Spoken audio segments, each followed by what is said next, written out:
Assalamualaikum warahmatullahi wabarakatuh dan salam sejahtera. Nama saya Maznan Al-Mahdi, berasal dari Malaysia dan saya adalah penganut agama Keamanan dan Cahaya Ahmadi atau dalam bahasa Inggerisnya dikenali sebagai The Ahmadi Religion of Peace and Light. Okey, apakah agama ini dan mengapakah saya menganutnya? Saya sebenarnya beragama Islam, sebelumnya beragama Islam dan menganut mazhab yang dan bertaklid kepada mazhab yang tertentu. Okey. Baiklah, jika kita meneliti sejarah dan merujuk kepada kitab-kitab agama, kita akan dapati bahawa agama ini dan umat manusia sebenarnya berasal daripada agama dan umat yang satu, iaitu mereka menyembah Allah Subhanahu Wa Taala dan mentaati khalifah pilihan Tuhan yang dimuliakan oleh para malaikat, iaitu bermula dengan Nabi Adam alaihi salam.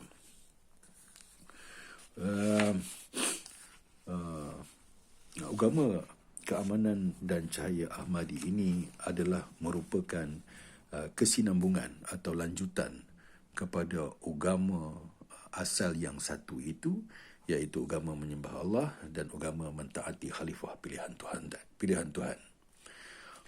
So persoalannya, siapakah khalifah pilihan Tuhan di akhir zaman ini, di mana ketaatan untuk memuliakan dan mentaatinya adalah wajib. Okey, tuan-tuan dan puan-puan, okey. Jika kita menggunakan akal fikiran yang waras, kita akan dapat melihat bahawa sejak asalnya mana-mana pemerintah atau raja pasti akan menentukan pengganti atau pewarisnya atau timbalannya sebagai mewakili pemerintahan mereka jika mereka tiada atau meninggal dunia. Kita pasti telah melihat ramai pemimpin telah mewasiatkan penggantinya sebagai tanda kebijaksanaan agar rakyat yang mereka tinggalkan tidak berbalah, berebut kekuasaan atau berpecah belah di dalam persoalan kepimpinan. Okay. Dalam agama terdahulu, dalam kitab seperti mana Taurat, Zabur, Injil dan Quran, terdapat banyak riwayat yang konsisten menunjukkan kebijaksanaan para nabi terdahulu, rasul atau pemimpin yang dilantik Tuhan, telah mewasiatkan atau menamakan penggantinya sebelum kewafatan mereka sebagai sunnah yang telah ditetapkan oleh Allah, supaya umat yang mereka tinggalkan berada di dalam agama yang benar dan mereka selamat daripada kesesatan. Okey. Tuan-tuan dapat lihat ketika Nabi Ibrahim AS selepas membina Kaabah telah berdoa kepada Allah Subhanahu Wa Taala supaya menjadikan anak keturunannya, dirinya dan anak keturunannya sebagai imam, telah menjadikan warisnya sebagai imam kepada umat manusia. Okey. Dan hakikatnya ia merupakan perintah Allah pada awalnya, menjadikan Nabi Ibrahim dan keturunannya sebagai imam. Dan atas perintah itu, Nabi Ibrahim berdoa kepada Allah supaya menjadikan sama anak keturunannya sebagai pewaris ataupun pelanjut legasi kepimpinan langit. Dan kita lihat Tuhan berfirman dengan memakbulkan permohonan Nabi Ibrahim dengan berfirman, aku akan menjadikan anak keturunanmu sebagai imam, pemimpin, tetapi tidak kecuali kepada anak keturunanmu yang zalim. Dan kita lihat dalam kisah itu, persoalan kepimpinan berterusan dari kalangan anak keturunan Ibrahim sehinggalah ke datangan baginda Rasulullah sallallahu alaihi wasallam yang juga merupakan zuriat keturunan Rasulullah di akhir zaman. Dan penerusan sunnah itu di kalangan keturunan Nabi dengan wasiat, dengan penamaan pengganti-pengganti berterusan dengan Rasulullah sallallahu alaihi wasallam sehinggalah kepada anak keturunannya juga sehingga ke hari kiamat. Dan ini merupakan sunnah yang tak dapat kita nafikan. Dan kerana itulah kita melihat tuntutan selawat seperti mana memuliakan Nabi Muhammad dan Ahlul Baitnya sama seperti memuliakan Nabi Ibrahim dan keluarganya. Kerana mereka ini adalah barisan kepimpinan suci yang telah ditetapkan Tuhan kepada manusia sejak azali. So tuan-tuan, berdasarkan penelitian ini, saya ingin memaklumkan bahawa saya telah menemui kebenaran di dalam agama keamanan dan cahaya Ahmadi yang menekankan tentang pilar atau tiang utama agama ini terletak di dalam persoalan kepimpinan keluarga Rasulullah sallallahu alaihi wasallam. Okey.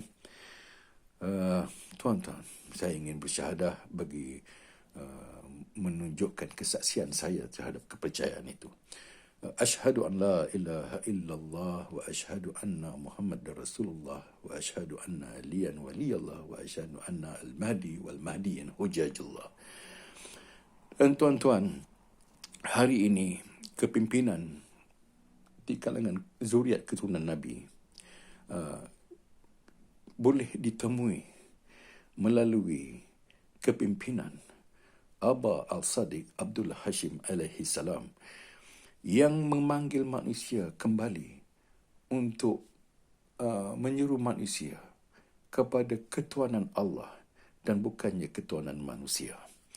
Okey, iaitu menyeru manusia kembali kepada kepimpinan langit melalui manusia individu-individu suci pilihan Allah yang telah ditetapkan melalui wasiat Rasulullah sallallahu alaihi wasallam di masa kewafatannya. Okey, mungkin tuan-tuan akan tertanya-tanya, benarkah ada wasiat ini? So, di sinilah persoalan yang saya ingin tinggalkan tuan-tuan untuk mengkajinya sendiri. Okey, jika kita dapat lihat hari ini dalam kehidupan yang ada di depan mata, kita sendiri diwajibkan untuk mewasiatkan sesuatu yang penting sebelum kita meninggal dunia. Ini merupakan tuntutan agama kita. Okay? Dan kita tahu bahawa pada Rasulullah sallallahu perkara yang paling penting itu adalah agama itu sendiri. Okay? Urusan dakwah Islam itu sendiri. Dan urusan ini tidak akan tertegak melalui individu suci yang telah dipilih Tuhan. So, apabila baginda di dalam sejarah dilihat menyeru ataupun memanggil untuk diberikan kepadanya pen dan kertas sebelum wafat, kejadian itu telah menimbulkan sedikit perbalahan di kalangan para sahabat dan orang tertentu di sekitar Rasul di dalam rumahnya ketika itu.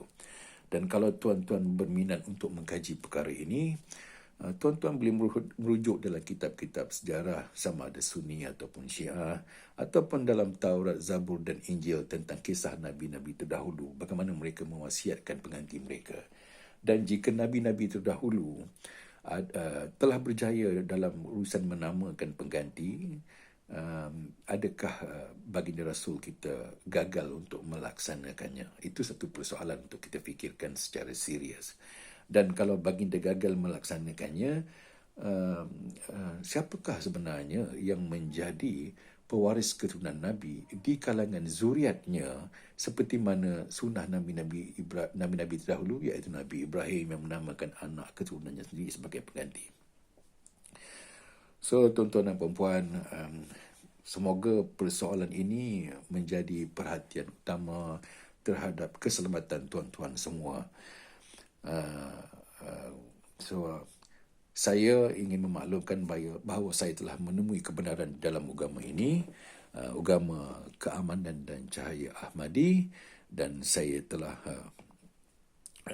telah mengkaji dan memaklumkannya kepada Tuan, dan sekarang terpulang pada Tuan untuk memberi penilaian berdasarkan akal kebijaksanaan tinggi dan mencabar tuan-tuan untuk bersama-sama saya dalam menganut agama ini jika tuan benar-benar berminat terhadap kebenaran dan keadilan. Assalamualaikum warahmatullahi wabarakatuh.